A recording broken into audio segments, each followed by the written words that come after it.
bienvenidos de nuevo a Apache Viajes. Si estás planeando volar desde el aeropuerto de Málaga, este video te será de gran ayuda, porque hoy vamos a hablar sobre la sala VIP.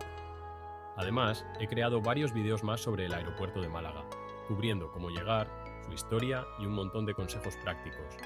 Puedes encontrar los enlaces a esos videos en la descripción y también a lo largo de este video. La sala VIP del aeropuerto de Málaga es un lugar perfecto para relajarse antes de tu vuelo. ¿Qué la hace especial? En primer lugar, las vistas. La sala ofrece una panorámica del área de embarque y de la pista, permitiéndote ver despegues y aterrizajes en un ambiente tranquilo y acogedor, algo que no siempre encuentras en otras salas VIP. Un dato importante: solo se permite el acceso a la sala hasta 3 horas antes de la salida de tu vuelo, así que planifica bien tu tiempo.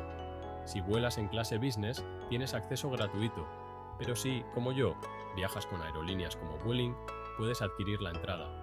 Yo pagué 32,99 y sinceramente, si tienes un vuelo largo o simplemente buscas un sitio cómodo para descansar antes de volar, vale la pena. Lo que más me gusta de esta sala es la variedad de comida y bebidas. Hay bocadillos, platos de pasta, neveras con yogures y postres, además de máquinas de café y zumos. Así que tendrás una buena selección de snacks y bebidas para disfrutar mientras te relajas. Los asientos y sofás son muy cómodos, ideales para desconectar antes de tu vuelo y escapar del estrés habitual del aeropuerto.